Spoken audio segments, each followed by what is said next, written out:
Pessoal, tudo bem por aí? E aí, como é que vocês estão? Bem-vindos a mais um episódio do Experiências Contam, de casa nova. E daqui a pouco vocês vão conhecer a dona da casa. E aí nós vamos conversar com ela, que é casada com o Douglas, mãe da Mariá, de 7 anos. Veja, tem uma criancinha em casa. Ela é de uma cidade pequenininha que chama Córrego do Bom Jesus. Acertei, olha só. Ela é empresária há 15 anos na área de comunicação e de marketing. Olha como eu sou atrevida, gente. Eu sou muito atrevida, né? Vamos conversar com gente que comunica, né?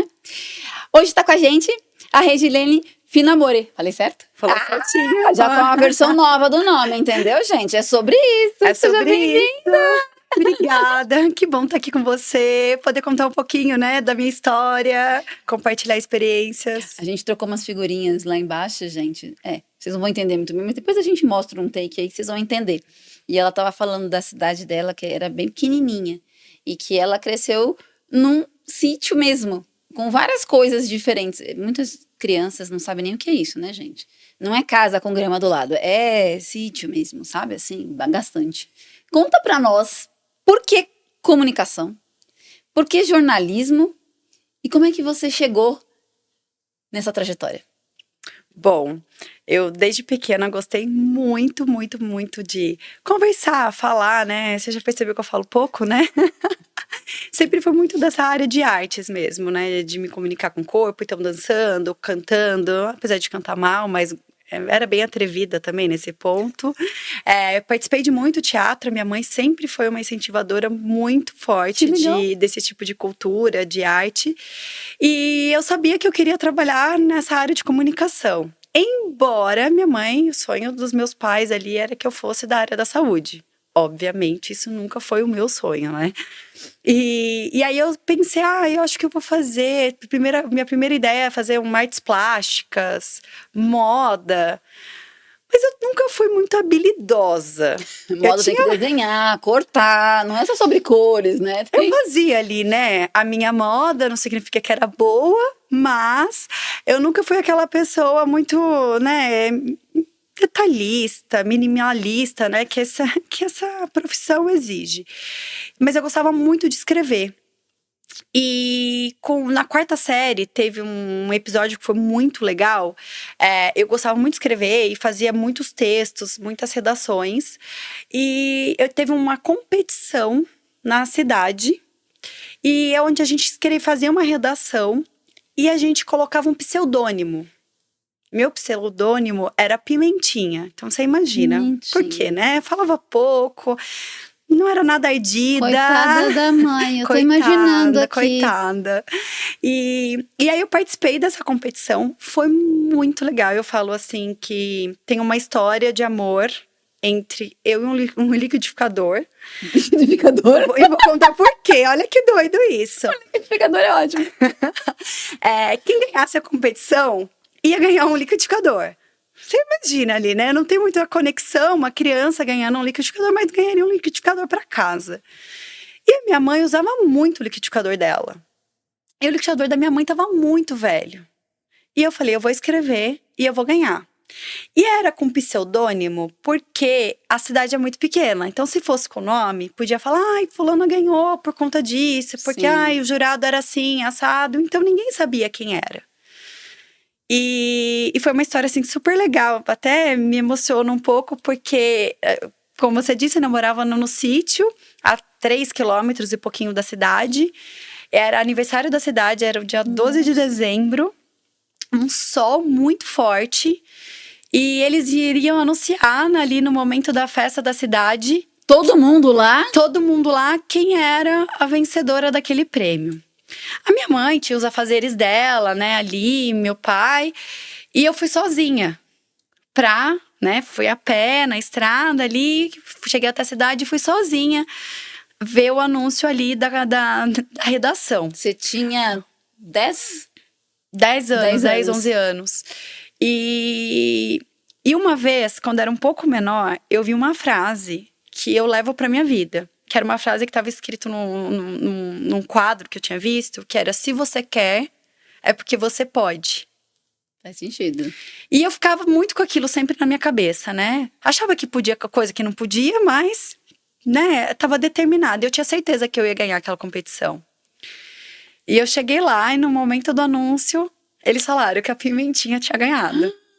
Nossa, eu lembro que assim, eu chorei e fiquei muito feliz. E eu voltei pra casa com o liquidificador na mão, num sol de rachar, poeira, aquela coisa. E cheguei em casa, eu tô contando aqui, eu lembro exatamente da cena. De eu entregando o liquidificador pra minha mãe e falando, mãe, eu ganhei, tá aqui. E assim, foi a minha primeira conquista com a comunicação.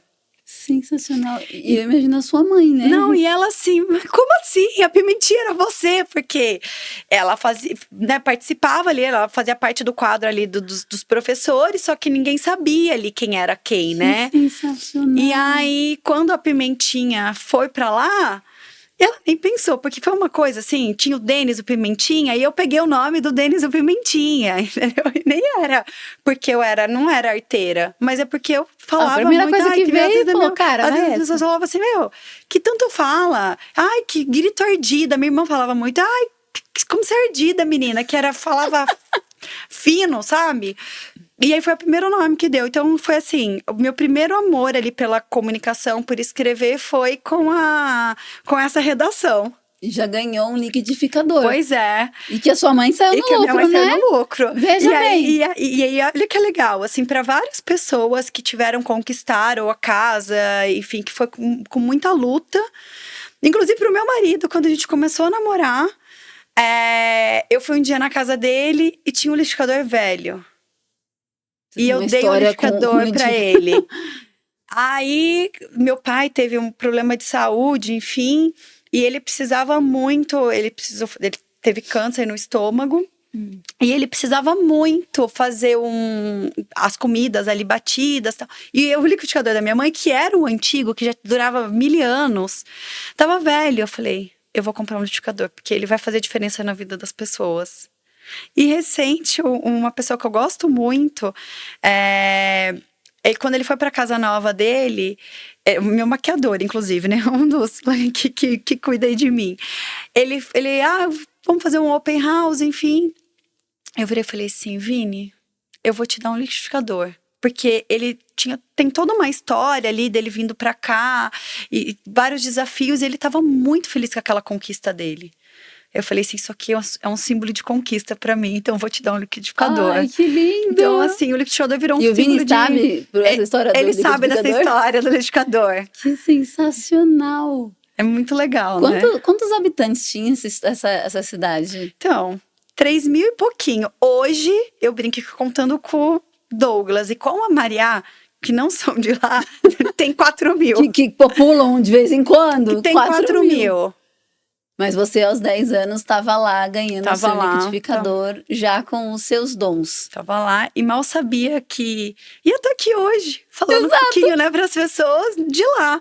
Levar um pouquinho, a gente chama lá carinhosamente de corgo. Corgo. Faz sentido. Levando para os lugares o corgo. E aí você ganha esse prêmio e aí fica ali na mente para você continuar com a comunicação. Com a comunicação. E eu gostava muito de escrever, gostava muito de futebol. Gostava muito de futebol. A princípio, o primeiro sonho ali com o jornalismo era trabalhar na área esportiva. Você teve um tempo na área esportiva, Sim, cobriu Copa do Mundo. Copa do Mundo. Trabalhei na Copa do Mundo com experiência do cliente. Que sensação! Como que é cobrir uma Copa do Mundo com experiência do cliente? Olha, foi muito desafiador. E assim, é um aprendizado, foi o meu maior aprendizado até hoje. Então, eu coordenei a área de serviços ao espectador, que era a área de STS. Era uma área que tinha muitos voluntários, mas a gente tinha ali mais de 300 voluntários. Além da folha ali paga, né, que a gente chamava, que tinham 17 pessoas no meu time. Eu tinha um chefe, né, um líder, na realidade a gente não falava que ele era chefe, ele era líder. Da Itália. Nossa. Então, que tinha uma experiência gigantesca já com a experiência do cliente. E a minha responsabilidade era cuidar de tudo que envolvesse o contato do cliente. Desde o perímetro de segurança até ele ir embora. Então, a passagem pela orientação na fila, os balcões de informação, era tudo né, da minha área, a parte de orientação para assento, orientação nas filas, orientação nos acessos aos banheiros. Então, tudo era da minha área. Então, eu tinha voluntários espalhados pelo estádio inteiro. E eu não podia sair. Eu tinha que ficar no sistema lá no VOC, né, que era um sistema de controle ali, junto com o chefe, né, dos departamentos, controlando tudo ali. E eu tinha um desafio. Eu estava na sede de Natal, eu tinha voluntários do mundo inteiro. A sede que mais recebeu voluntários estrangeiros foi Natal. Eu tive porque quase todo 70. Mundo fica, né, curioso como né? E queriam aproveitar. Então, normalmente já vai para ficar num lugar para aproveitar mesmo. Tinha alguns acessos mais em conta também de passagem na época para lá. Hoje em dia já não existe mais isso, mas na época tinha. E então todo mundo falava: Rê, você precisa se preparar, porque pode ser que você tenha uma baixa grande de voluntários. Porque os voluntários se inscrevem, retiram o kit e depois não vai. Então, aí o meu chefe, né, virava e falou assim pra mim: você tem que ganhar eles no dia da entrega do kit. E é o dia do primeiro contato deles com vocês.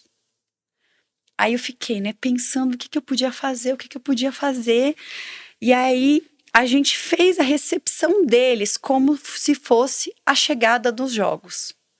Então, eles chegaram, passaram pelo perímetro de segurança, já tinham voluntário já tinham, na realidade, um folha paga, dando boas-vindas, aí depois já tinha um outro orientando, e sempre na animação, porque o nosso slogan era: se você dá um sorriso para alguém, você já muda a vida daquela pessoa. Isso é verdade. Então, assim, você não precisa falar a mesma língua, você não precisa dizer nada, mas você dá um sorriso, já é um sinal de boas-vindas, já é um sinal de coisas boas, de acolhimento. Né? Então, a gente fez todo esse percurso, e ao invés de eu dar ali o treinamento, as orientações, numa salinha, ou num lugar específico ali, no auditório, eu fui para a arquibancada com eles. Então, eles ficaram na arquibancada, e eu fiquei na ponta ali, bem próximo ao gramado. E ali eu fiz toda uma recepção e um treinamento totalmente diferente. Como se fosse uma simulação de uma experiência do jogo. Para no final fechar falando para eles o quanto era importante a presença deles naqueles jogos para aquelas pessoas, o quanto que eles poderiam fazer diferença, porque cada pessoa que comprou aquele ingresso eram pessoas que queriam viver uma experiência única. Era uma oportunidade que a gente, como brasileiro, estava tendo, né? Quando um acontecimento que a gente imaginou, histórico, né? E foi muito legal, assim, a gente fez música para eles, a gente levou eles para a volta ali do gramado, fez todo um processo. E foi tão incrível, tão incrível. E eu lembro que eu até cantei, eu brinquei, falei assim: nossa, gente, vocês fizeram eu até cantar. Eu cantei aquela música da Ivete que falava Alegria. E aí eu falei pra eles: esse vai ser o nosso hino. Que a felicidade tem que tomar conta da gente. Não importa o que aconteça, a gente tem que estar sempre feliz. Pode estar rolando o maior BO que tiver, a gente tem que estar sempre feliz. E com isso aconteceu um episódio muito legal. No nosso primeiro, nós fomos o primeiro jogo pós-abertura aconteceu na sede de Natal, um jogo à 13h. Que devia estar um calor gostoso, desafiador. Foi México e Estados Unidos, então tinha toda uma questão de segurança versus tequila. Versus tequila, né? Versus tequila, que tinha, né, essa questão, enfim. E aí, quando os voluntários chegam, primeiro aquela tensão, eu tinha plano A, B, C, D até Z. Porque assim, eu tinha todos tanto beleza, receio. Se vier 5% a menos, 10% foi menos. Tipo isso. Então, cheguei a fazer plano de contingência com 30 pessoas. Caraca. Falei assim, se tiver 30 voluntários, né, a gente vai atuar com 30. Com 30 pessoas, não, com 30 voluntários, não, com 30 pessoas. Então, assim, eu falei, a gente vai atuar com 30 pessoas. E no final, a gente teve um número muito maior do que a gente imaginava. Não foi o plano A nem o B, mas estava ali bem próximo do C e do D. E foi incrível. E fez um sol, e depois choveu, aconteceu de tudo naquele dia. Aconteceu a mochila esquecida, que todo mundo tinha aquele receio, né, de atentado, enfim. Sim. E eu tinha que ficar na cabine de controle até um período depois do fechamento, porque eu tinha que fazer todo um resumo do jogo, da atuação, para mandar para o Rio de Janeiro para fechar junto, para depois eu descer e fechar o dia com a minha equipe. E eu me lembro assim, como se fosse hoje, eu chegando na sala de voluntários para falar com a minha equipe, e tinha muitos voluntários lá, e principalmente os gringos. Quando eu entrei dentro da sala, eu tava assim, exausta, porque faziam dias de exaustão, de virada de noite, enfim. Quando eu entrei lá dentro, eles começaram, alegria! Que Foi sensacional! assim, e eles molhados, encharcados. Eu virei e falei assim, gente, foi a única coisa que eu falei assim, obrigada, meu Deus, por essa oportunidade, porque eles levaram do começo ao fim o propósito que a gente tinha, que era levar alegria para as pessoas. Então, assim, foi muito, muito, muito incrível. E eu me conectei de uma certa forma com aquelas pessoas. Foi no ano do meu casamento, eu casei. Meu Deus, a 3 pessoa meses vai depois da casar, Copa. a pessoa faz a Copa. 3 meses depois é possível sobreviver a isso. É possível, não. Depois que eu sobrevivi isso, eu sobrevivo a qualquer coisa. Copa deve Foi comer assim. o cérebro. E quando acabaram os jogos de Natal, eu ainda fui dar um apoio para os Jogos de Fortaleza. Eu vim para São Paulo e fiz a final no Rio. E meu vestido de noiva não estava pronto. Nem tinha começado a fazer. E eu casava 1 mês e meio depois do final da Copa. Meu Deus. Foi uma loucura. Isso é desafio, isso eu gostei, assim, isso é pensamento positivo. Não, depois foi tudo lindo, assim, deu tudo certo. Na minha lua de mel, inclusive, eu jantei com um voluntário da Espanha. Foi assim, aí todo mundo assim, o que você tá fazendo com aquele menino? Olha só, você é voluntário? Falei, então a gente vai jantar com ele num estádio lá em Madrid, porque a relação ficou tão legal, foi tão incrível, que eu falo até hoje com alguns voluntários. Muitos deles eu falo até hoje, porque realmente virou uma relação assim, que teve uma conexão com eles. Quando você fala de conexão e passa ali também pela resiliência e liderança, é dessa forma que você gosta da liderança? Sim, eu gosto muito de conectar, eu acredito muito nessa questão de ir por trás do profissional, né? Quem é aquela pessoa? Que desafio que ela está passando? Porque se a gente olha para aquela pessoa só como a parte técnica, aquilo não vai funcionar, isso é o mais fácil. A gente até falou um pouquinho sobre isso, né? O técnico você aprende. É o mais fácil. Recente até, eu recebi um feedback de uma colaboradora que está em Recife. Então, assim, ela nem está comigo no dia a dia, mas ela virou e falou assim para mim, sério, eu não tenho palavras para agradecer. Ela passou por um desafio e ela falou assim, eu não tenho palavras para te agradecer, porque você pensou no meu sentimento. Você entendeu o que eu estava passando. Então, eu acho que a gente tem que ser mais humano. Acho que o mundo pede que as pessoas sejam mais humanas, que elas pensem mais nos outros, né? E não é abrir mão da gestão. Não é isso, né? Porque eu sou chata, eu sou exigente. Nossa, o Lucas aqui, o nosso... Lucas, você tá aprendendo, então, entendi. Eu brinco com ele assim, eu falo assim, eu sou tipo mãe. Porque eu pego muito no pé, porque eu quero entregar algo sempre acima das expectativas para os clientes. Mas, ao mesmo tempo, eu sou aquela mãezona, sabe? Elas brincam assim, suas filhas. Eu falo elas porque a maioria na agência são mulheres. E elas falam assim, você vai puxar a nossa orelha? Eu falo assim, quando eu tenho que puxar, eu puxo. Mas quando eu tenho que abraçar, eu também abraço. Os desafios fazem parte, né? Eu acho que é muito sobre isso. É tipo, como é que eu entendo que você pode entregar mais e como é que eu te mostro como você faz isso. Né? Eu costumava dizer que tem colaboradores que você olha e já entende. Mas tem uns que você precisa colocar o giz de cera, que é aquele primeiro que você pega, assim, né, pra ensinar. E aí, esse daí, você sabe onde ele pode chegar, mas se você não puxar, não vai sair do lugar. É isso mesmo.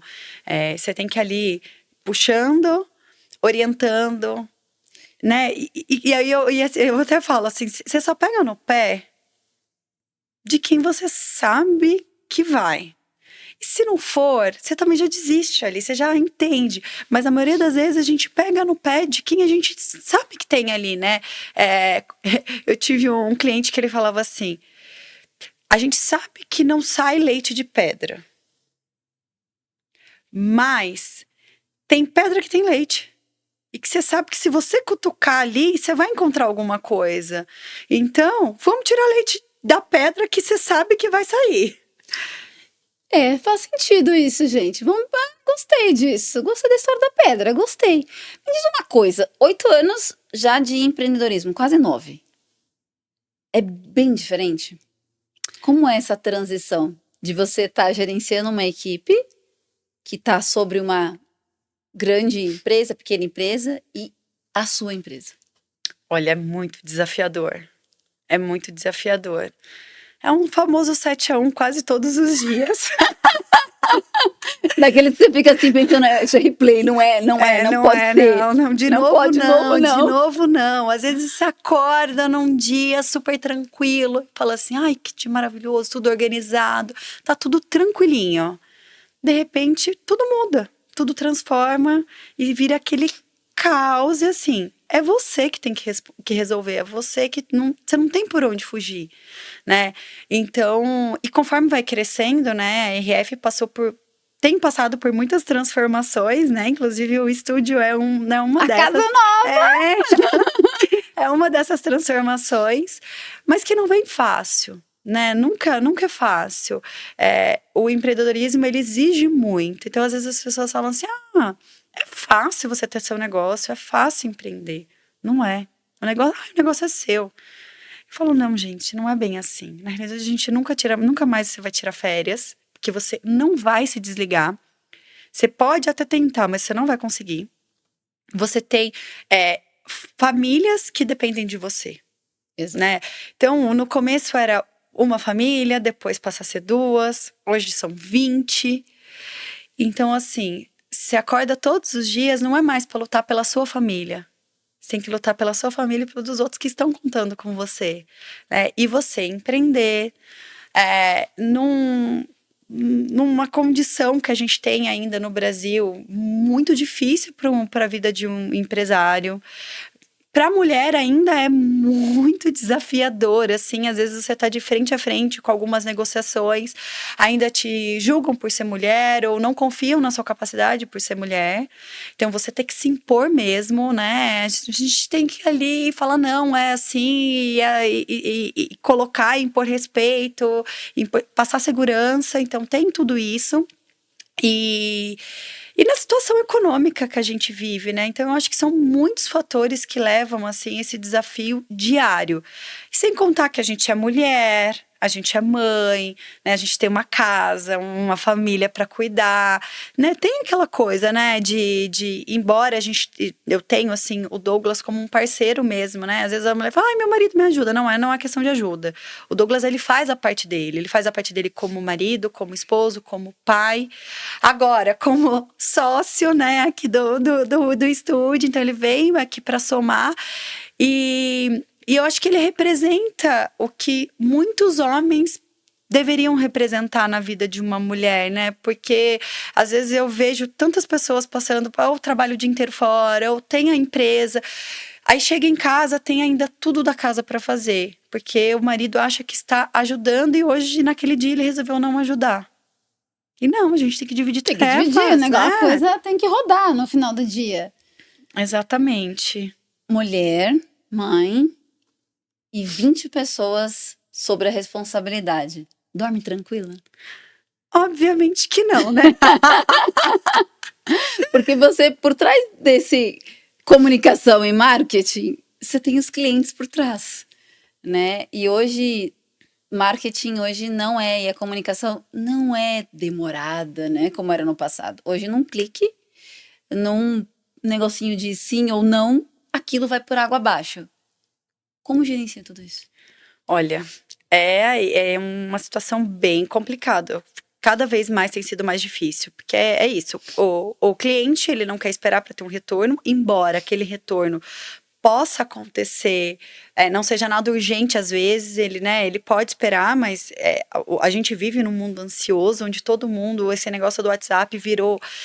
Então, eu precisei até fazer alguns combinados até com os meus clientes. Olha, é urgente? Me liga.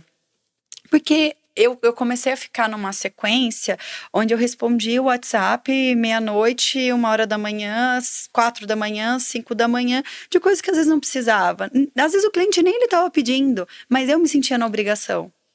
E isso começa a ficar cada vez mais ansioso, né?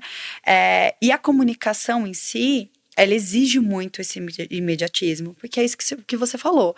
Um cliente, ele vai num estabelecimento, se ele não está satisfeito, às vezes não tem um problema, mas ele não se sente satisfeito com aquele atendimento, ou com aquele produto, enfim, ou com aquele serviço, imediatamente ele posta. Aquele post, ele pode viralizar em questão de segundos. Tanto que eu tenho todas as contas de todos os clientes conectadas no meu WhatsApp. Porque eu vejo quando alguma coisa veio mais de uma mensagem, eu já vou olhar o que é. Se é coisa boa, se é coisa ruim. Jesus, como é que você vive com tudo conectado? É difícil. É difícil desligar. Eu sou uma pessoa que eu fico consumindo muita coisa. Eu gosto de estar ali sempre ligada. Eles falam que eu estou sempre ligada ali não é nem no 220 mais. Então, a minha mente fica criando campanhas várias vezes. Já acordei na madrugada e desenhei campanhas e desenhei ações. O que foi? Não, era só uma campanha aqui que eu precisava anotar. Não, teve um recente até. Eu tava com tanta coisa na minha cabeça. Eu peguei umas folhas de ofício. Comecei a escrever. Deu 4 folhas. De tanta coisa que tava na minha cabeça, assim. Falei, não, vou escrever para eu acalmar. Porque é isso, a gente... Então, eu tento muito fazer coisas para me cuidar. Então, o que eu posso fazer para me cuidar?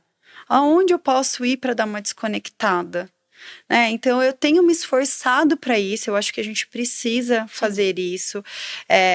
Ter alguns momentos de folga mesmo mental, porque a gente vive uma sequência muito forte. Na agência, a gente criou uma estrutura muito legal para esse tipo de atendimento. Então, hoje em dia é um pouco mais tranquilo para mim, porque eu tenho os atendimentos aos clientes que eles são muito eficientes. Então, eles conseguem deixar tudo muito organizadinho. Eles também têm as contas dos seus respectivos clientes com eles. Então, é meio que a gente divide um pouco a carga. A gente começou a trabalhar muito forte com os clientes sobre a experiência do cliente em si, o quanto isso é importante e o quanto é importante, se tiver um problema, resolver na hora. Exato. Porque antigamente também o próprio empresário, ele deixava para o dia seguinte. Ele deixava, deixa para ver o que dá. A gente conseguiu conscientizar os nossos clientes que não. Ele tem que resolver na hora, ele tem que dar solução na hora. E é muito legal, porque quando acontece algum problema, alguma coisa assim com algum cliente, a gente tem clientes, por exemplo, da área de alimentação, então que funciona sábado, domingo e feriado. Quando acontece algum problema, eles já avisam a gente na hora. Olha, gente, é o seguinte, aconteceu isso, isso e isso, pode ter cliente reclamando disso aqui, a gente resolveu assim, assim, assado. Mas se entrar em contato, faz isso, isso, isso, ou não faz nada, porque a gente já tentou resolver, a pessoa não queria resolver mesmo. Então, hoje assim, olha, eu vou falar que hoje a gente... Com essa questão da gente focar muito na experiência do cliente, que foi muito do aprendizado que eu tive na Copa, e eu consegui implementar depois de alguns anos na agência e no atendimento dos nossos clientes, isso mudou muito. Então, a gente conseguiu criar meio que uma barreira. Então, raramente eu tenho tenho que fazer alguma gestão de crise nos clientes. Então, isso também ajudou bastante. Já teve alguma gestão de crise que te assustou? Já teve, sim. Já teve algumas questões acho que a área de alimentação, ela é a mais desafiadora. Sim. Essa é uma área que a gente tem muita experiência. Eu trabalho, assim, com comunicação e marketing na área de alimentação há muitos anos. Eu trabalhei, assim, em rede de franquias de alimentação, então já passei por muitos episódios distintos. E quando você envolve a alimentação de pessoas, é algo muito delicado. Então, encontrei tal coisa na comida. Então, é algo que você precisa agir muito. Acontece. Gente, não é por sacanagem. É porque às vezes acontece. Acontece, assim, já teve histórias, assim, que não dava para entender, assim. Teve um episódio que aconteceu já na história aí da agência, de um cliente achar um parafuso numa comida. Meu Deus! E aí, assim, como que aquele parafuso foi lá? Até hoje a gente não sabe, mas é algo que pode acontecer. Sim. Então, assim, pode ter caído da panela e ninguém viu, mas assim, a gente não sabe o que aconteceu. Mas a gente, né, nas empresas de alimentação, a gente tem um recolhimento de amostras das comidas, para justamente se respaldar, para fazer o teste. Então, se alguém passou mal, então a gente já aciona o setor para que faça o teste do alimento, para ver se não teve nenhum problema. Então, assim, a gente tenta tomar todos os cuidados, e como a gente tem bastante experiência, a gente já orienta para o cliente: olha, faz assim, faz assado, aconteceu, já entende, vamos dar o suporte, que eu acho que é o mais... E acho que no final do dia, a experiência ela precisa acontecer antes, durante e depois, né? Esse depois te garante o retorno. Porque se você abandona ele, tipo, a Deus dará, nunca mais vai voltar. É isso, eu acho que é bem isso mesmo. A gente nunca teve, assim, nenhum problema sério pós, assim, as nossas questões ali de experiência do cliente, elas foram resolvidas rapidamente. Faz muito tempo que a gente não tem nada assim. Eu acho que como a gente vai amadurecendo, né, vai ficando cada vez mais experiente no negócio e de como lidar com as situações, a gente vai conseguindo conduzir melhores os clientes e dando, né, um maior suporte, mais orientação.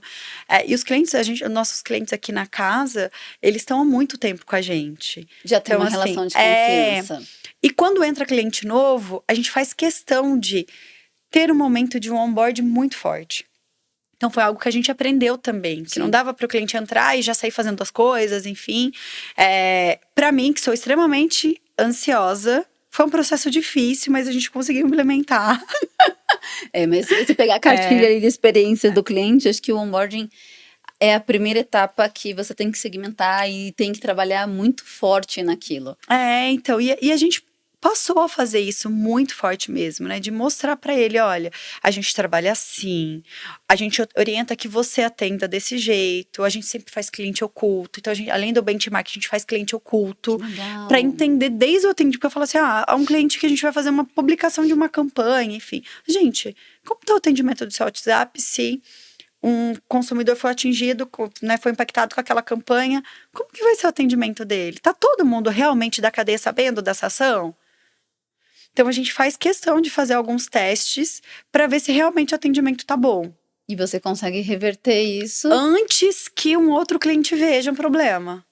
Que sensacional. E aí sim, isso é a experiência do seu cliente também. E esse é o sucesso dele. Exatamente. Isso é fantástico. Isso é fantástico. Então, a gente faz muito assim, cliente que acabou de abrir para o executivo e por exemplo, o almoço vai abrir para o almoço executivo, e aí ele quer ver se tá bom. Aí a gente vai de teste para ver tempo de atendimento.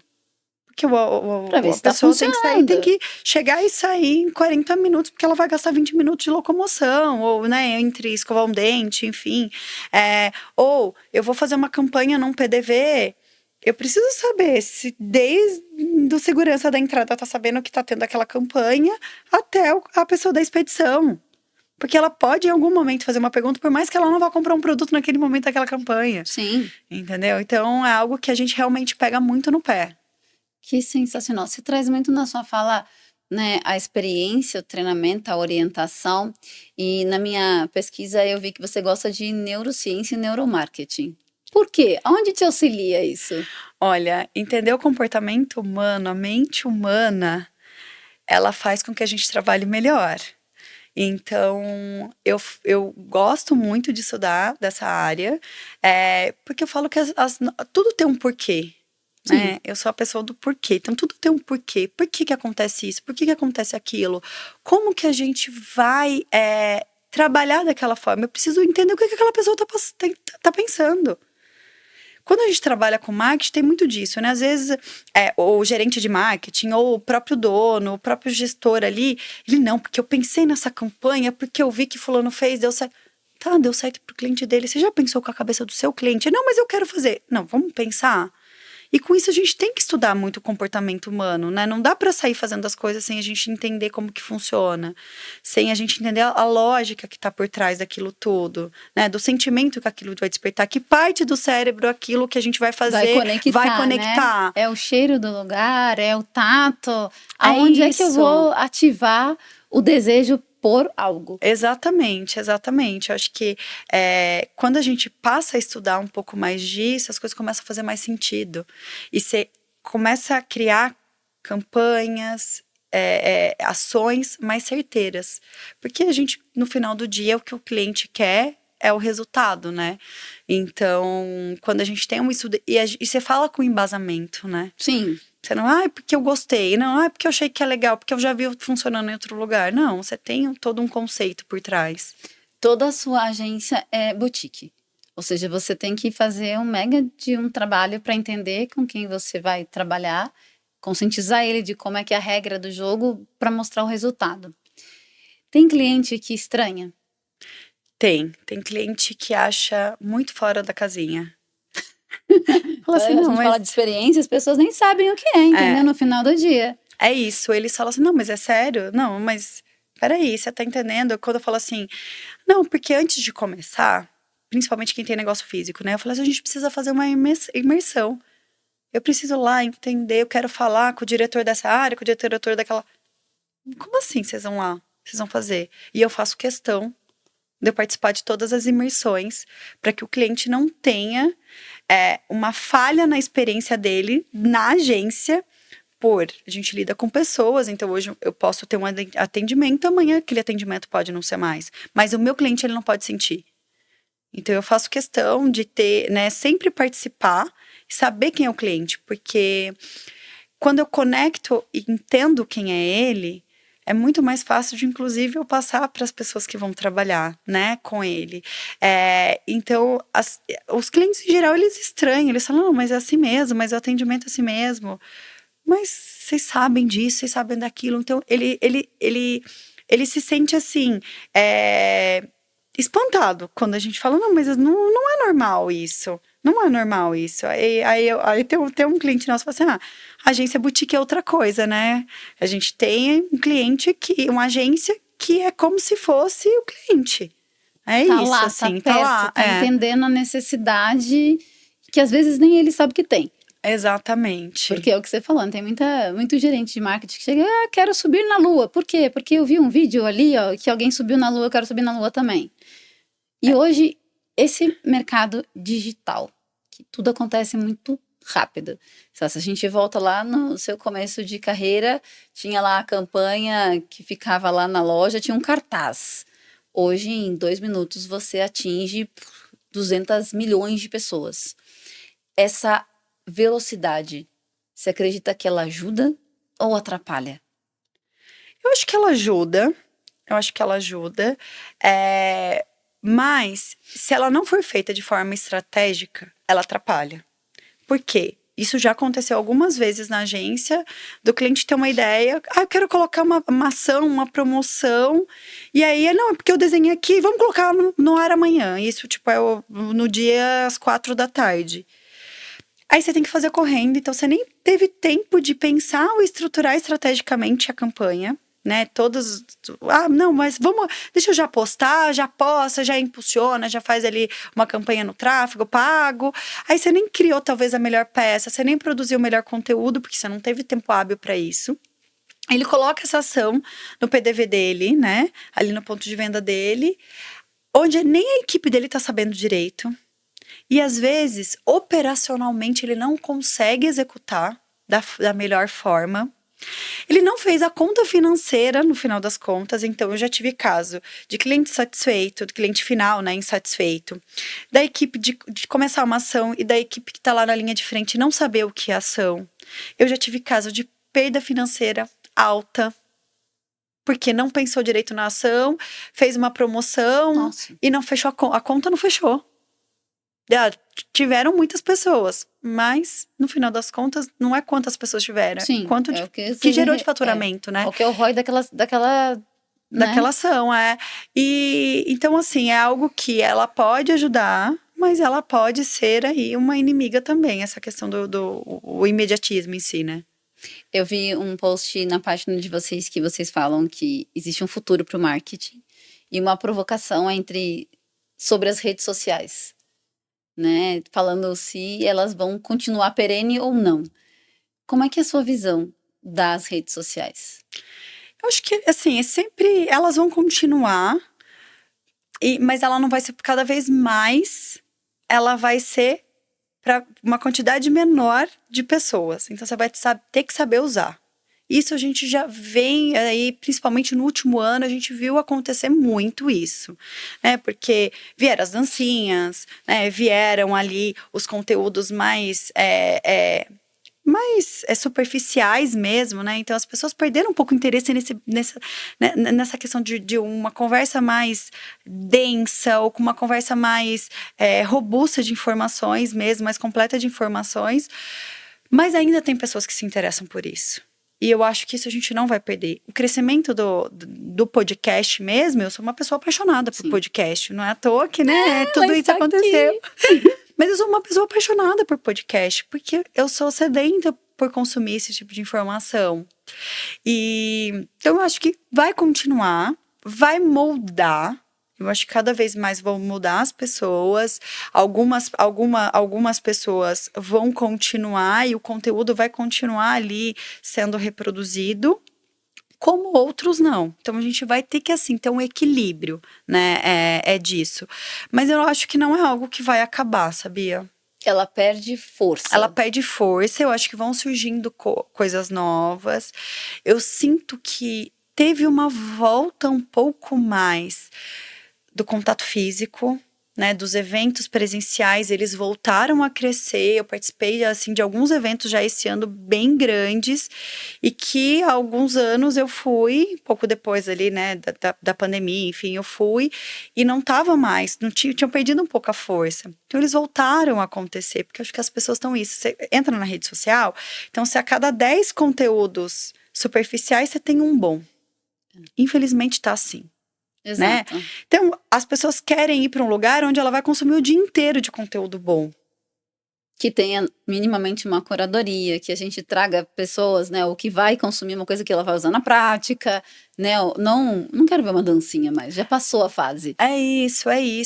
E as pessoas não podem desistir de fazer os conteúdos bons. Sim. Porque senão a gente vai abrir margem, né, é um pouco do que você falou, né, tem profissionais que não mas tem gente falando sobre isso, aquilo. Não, gente, a gente tem que continuar. Conteúdos bons têm que continuar a serem produzidos. Né, para poder ensinar talvez o certo. Exatamente, senão a gente vai abrir espaço de novo para coisas fúteis. E não é o caminho. E você acredita que a volta da nostalgia dos comerciais, dos jingles lá de trás, isso tem uma tendência de voltar? Eu acho que sim. Essa parte mais retrô, ela voltou a aparecer muito. Então, se você vê em todos os âmbitos, na moda, né? Ali na comunicação ali, visual, obra de arte, inclusive, no designer. Então, você tá vendo mais coisas assim aparecendo, né? As webséries, elas são basicamente remetem às nossas novelas, né? Em outro formato. Exato. Né? O podcast, ele é um misto ali de TV com rádio, né? Então, Exato. assim, eu acho que existe uma tendência muito forte aí nessa comunicação ali, da volta ali, acho, da nostalgia mesmo. Eu acho que, e a gente, né, nós que somos aí mais velhos, a gente quer passar um pouco disso para os nossos filhos. Então, eu acho que essas percepções também, a gente percebe, a gente teve um hiato, eu acho, numa faixa ali de tempo, né, numa faixa etária, que se perdeu muita coisa, que os valores mudaram muito. Então, a gente tem aí uma questão muito séria aí, né, envolvida. E eu acho que as pessoas deram ali um se liga. Vamos dar uns 3 passinhos para trás, porque Vamos a gente ver. não tá nessa linha toda, não. Eu acho que o que a gente pode fazer para dar uma mudada? Então, eu acho que a nostalgia, ela é um conceito ali, né? Eu falo a parte retrô, ela é um conceito, talvez para muitas pessoas visual, mas eu acho que ela engloba muitos outros por trás. Eu tenho reparado, assim, eu assisto pouca TV, né? Eu assisto muito pouca TV. Mas o pouco que eu tenho assistido agora, que é de Netflix ou qualquer outra, né, empresa, a Disney e afins, eu tenho notado que tem propagandas no meio dos programas. O que para mim é coisa da TV aberta, né? Que era aqueles 30 segundos que você teria para impactar um cliente, né? E isso tá voltando. Dentro do negócio que você tá vendo, aparece lá. O próprio YouTube tá fazendo isso com muita força, né? Então, você tá assistindo lá o Experiências Contam, de repente aparece alguma coisa no meio ali para falar sobre um produto, um conceito, alguma coisa. Isso é uma tendência? Sim, sim. E a gente vê isso, inclusive, na parte do tráfego pago mesmo, né? Nos anúncios, né? O crescimento dos anúncios de vídeo. Então, assim, eu preciso ter... Eu consigo com um clique legal. Antigamente funcionava muito estático. Hoje, Sim. o vídeo tá funcionando mais do que o estático. Olha. Então, isso tá voltando com força. E aí, eu preciso pensar que conteúdo que... E aí, aquela, né? Como eu vou... E aí, isso é muito de antigamente. Como eu vou prender atenção nos primeiros segundos. Exato. De um mundo um pouco hoje que é, como você falou, imediatista total. Porque antigamente a gente, tudo bem, na sessão da tarde ou no tela quente, a gente tinha paciência do segundo pro terceiro ato do filme e de assistir ali 5 propagandas de 30 segundos, né? Hoje a galera não tem tanta paciência. Talvez falar, depois eu assisto o filme e vai embora. Não, e a gente vê isso nos nossos filhos, né? Ai, propaganda. Fica lá, nem dá pra pular ainda, quer pular, né? A gente tem, o Douglas até tem um costume com a Maria de colocar no rádio. Olha que interessante. Aí ela fala assim, ai, dá pra colocar minha música? Não, é música surpresa, filha. A gente vai ouvir música surpresa. Pra tentar controlar um pouco a ansiedade. Até saiu várias notícias sobre, inclusive, desenhos, né? Uhum. Que a gente tem que trabalhar ali, porque são desenhos que estimulam ali a ansiedade da criança. Porque hoje em dia, com a Netflix da vida, né? A gente tem ali coisas muito rápidas. Que, não, tá bom, então eu vou lá. Ou episódios muito curtinhos. Sim. Que aí estimula a criança a querer ficar passando. Então, eu acho que é um dos pontos, assim, pra gente... É o desafio, né? Prender a atenção. Por isso que a gente fala, tem que ser um vídeo que, no começo, a primeira frase tem que ser de impacto. Se você faz a primeira, se você vai...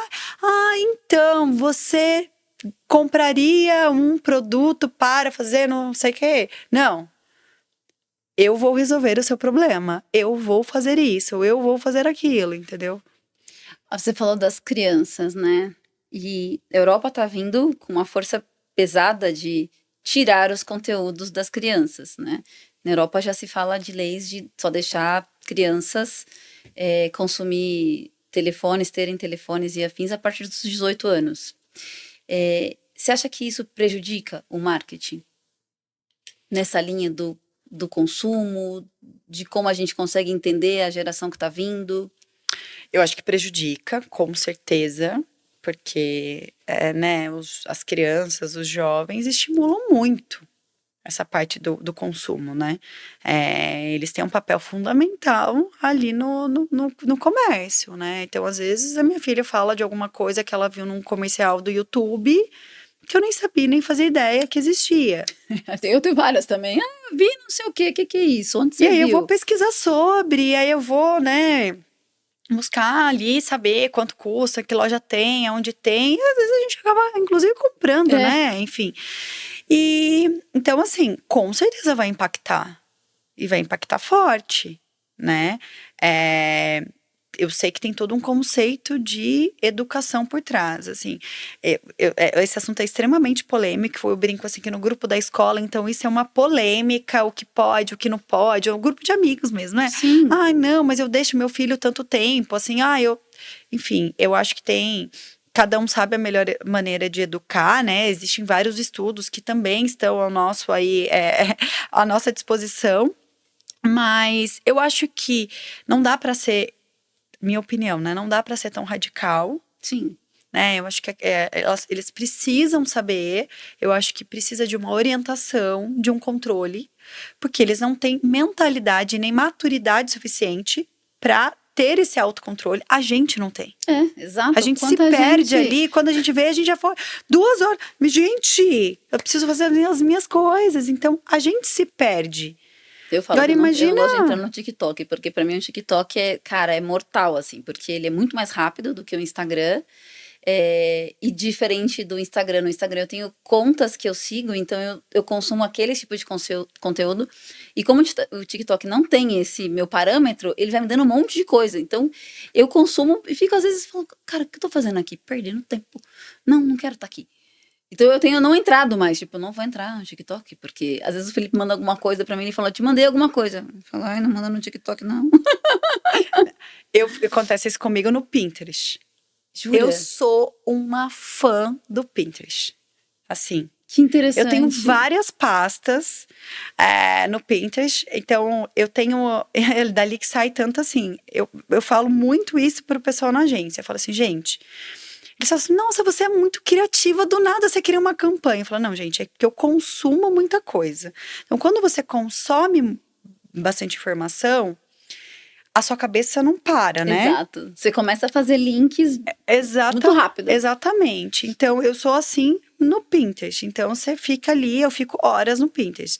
Então, assim, a gente tem aquilo de se perder. Então, o mesmo acontece com a criança e com o jovem, né? Ele se perde um pouco, né? E isso pode, sim, atrapalhar a rotina. Eu digo assim, a rotina do sono, a rotina de estudos e a rotina do brincar, né? De estar aberta a novas oportunidades. Mas eles também precisam acessar alguns conteúdos. Tem tanto conteúdo rico hoje que eles podem acessar, tanta coisa que eles podem aprender com a internet, né? Então, você tem que... Deixa a gente maluco, né? Mãe, eu vi no Manual do Mundo, minha filha, assim. Eu quero fazer um carrinho com tantos parafusinhos, com tanto... Tá, toma aqui os negócios, vai fazer. Ou você sabia que o animal tal era assim, assim, assado? Não, assim, mamãe, você sabia que o animal tal só tem em tal lugar? Eu falo, olha, filha, essa eu não sabia, me conta mais. Então, assim, isso é legal, né? Então, eles têm a oportunidade de ampliar o conhecimento. Mas eu acho que é tudo questão da educação em si, do controle em si que você tem. Não dá para ter... Não sou a favor desse corte radical, sim, mas eu sou a favor de um controle. Até porque existem muitas outras coisas ruins, né? Que hoje em dia o acesso é muito rápido na internet. E que se você não estiver ali olhando o que seu filho está fazendo, mesmo você pode falar, deixa só 1 hora por dia ele na internet. Mas se você não está ali fiscalizando o que ele está vendo... né, monitorando o que ele está vendo, essa 1 hora pode ser extremamente prejudicial. Exato. E você precisa consumir muita coisa. Então, você consome conteúdo, você acabou de falar do Pinterest aqui, que você consome e tá numa pressão bizarra, né, assim, porque tudo acontece, o digital é muito rápido. Como é que funciona o work, harmony, balance aqui? É difícil, assim, Olha. Ele abriu ali. O diretor veio aqui atrapalhar, entendeu? Fala. A gente já falou muito. O que tá ruim? Não,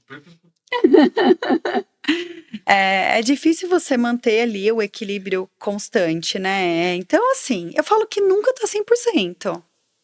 Nunca tá 100% equilibrado. Nunca você consegue ali estar mentalmente direitinho com tudo.